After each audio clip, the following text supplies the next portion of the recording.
U.S. government is still in a partial shutdown. It's time for the Streamline, everything you need to know in 10 minutes or less. The Senate agreed on a deal Friday. The legislation backs most government agencies through much of the year, except the Department of Homeland Security, which will only get funded for 2 weeks while lawmakers work to reform DHS immigration operations. The House is expected to vote on this Tuesday as lawmakers work out the final details. Body cameras should be mandatory. Masks should come off. Judicial warrants should absolutely be required, consistent with the Constitution in our view, before DHS agents or ICE agents are breaking into the homes of the American people or ripping people out of their cars. This partial government shutdown could impact travel. Some people also might not be able to get certain federal loans to buy homes or operate small businesses.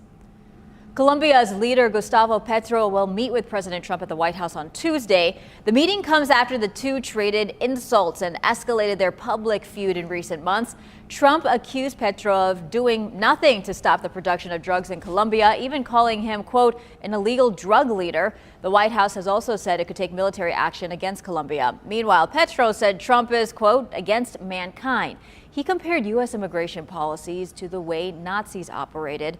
The U.S. struck numerous boats in the Caribbean in recent months, alleging they carried drugs.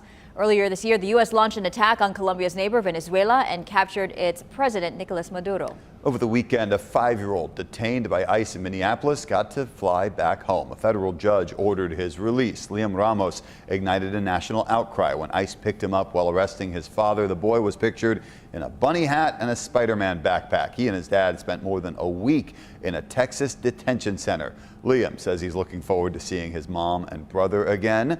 U.S. Deputy Attorney General Todd Blanche says the administration will appeal the release. If that appeal succeeds, Liam and his father could end up back at the same detention facility they just left. They'll have a court hearing this month. The Kennedy Center will close for 2 years for renovations. President Trump says it will become a, quote, new and spectacular entertainment complex. The Arts Center will shut down July 4th. On social media, the president says closing it will allow the renovations to move faster. But a lot of people seem skeptical of the move. Maria Shriver, a niece of John F. Kennedy, wrote a satirical version of Trump's announcement saying, quote, it's been brought to my attention that entertainers are canceling left and right, and I have determined that since the name change, no one wants to perform there any longer. Nearly 2 months ago, the board voted to rename the arts institution the Trump Kennedy Center. So recently I did a video that made you guys a little angry. It was about property taxes and how they relate to the price of housing in California. I've selected the most controversial comments for your listening pleasure. Prop 13 is under attack again by raising taxes. This will make housing more affordable. So the solution to unaffordable housing is to raise property taxes to make it unaffordable to owners and more unaffordable to new buyers. And Andrew Fawcett didn't reply to me today, but he did say raising property taxes just raises rents. Well, yes, Andrew, you're right. This is a study from NYU economists published here, which compares Texas and California for affordability and housing and property tax rates. Texas has a higher property tax rate than California does and much lower property value. The data model that they used shows that when property taxes are higher, then the housing actually becomes more affordable. So I sent this study to our county treasurer, Larry Cohen. But they say in the study very specifically that this is what they call a static academic study, which means they're studied in academic parlance, but they're not looking at some critical factors like the real transition dynamics. Now, Larry also said that high construction costs and permitting bottlenecks also impact housing cost in San Diego County. And what he called permanent scarcity means we just don't have a lot of room to expand housing in San Diego County, sandwiched by the ocean and the mountains. That's something that Texas doesn't really deal with. I think one of the big things that really affects housing prices in San Diego County, we have a chronic housing undersupply. We've added people and jobs faster than homes for decades, and demand simply overwhelms available inventory. So Larry isn't going to advise anyone to raise property taxes anytime soon. He said that he's looking at addressing the cost of housing by looking at regulations and housing supply. Happy now? Emily Coffey, ABC 10 News. The winter storm cleanup is now underway after it wreaked havoc in parts of the southeast. Snow and ice stretch from Florida to Virginia. The storm is one of the biggest in North Carolina's history, with Charlotte getting nearly a foot of snow. Temperatures plunged into the 20s in areas as far south as Florida.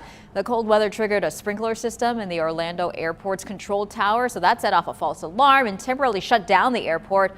Parts of the south are still without power more than 1 week after a separate storm hit the region.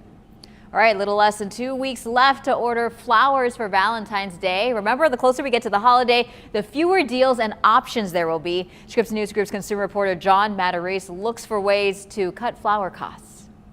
Are you hoping to get a Valentine's bouquet on a budget this year? Well, there are lots of ways to get a beautiful arrangement for less. But the biggest mistake a lot of people make is waiting too long to place that order. At Adrian Durbin florist, Meg Schneeman is getting a head start on the Valentine's Day rush. We've got the delphinium here, which is really beautiful. Trying out new arrangements with bursts of different colors and flowers. A lot of people, when they do mixed arrangements at Valentine's, they'll want 2, 3, or 4 roses. That's because long stem roses cost more than ever, says owner Beth Durbin.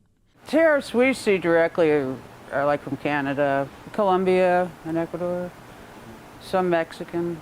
If you're ordering flowers for your sweetheart, smart shopping expert Trey Bodge says now, about 2 weeks out, is the best time to do it. That way you can avoid those express shipping fees, which can really be high. She suggests signing up for email or text offers from your favorite florist. Your deal sites will have maybe free shipping or discounts for those online florists. Buying in person from your local floral shop or grocery store helps to dodge expensive delivery fees. But if that large bouquet of 2 dozen roses is still too much, Durbin says mix a classic rose with other affordable flowers. The mixed things are beautiful with lilies and Gerber daisies and roses. Or mix and match smaller assortments in store.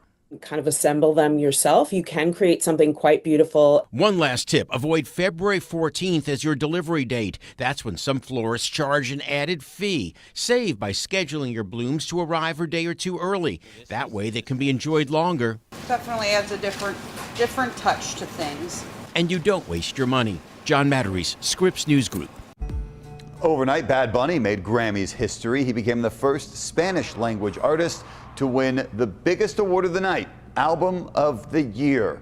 During his speech, he criticized the immigration crackdown going on in the U.S. And so did a lot of other winners, including Billie Eilish, SZA, and Olivia Dean. Some other artists wore pins that said "Ice Out" during the ceremony. The night's biggest winner was Kendrick Lamar, who took home 5 awards, including Record of the Year. He now has 27 Grammys, passing Jay-Z as the Grammys' most awarded rapper.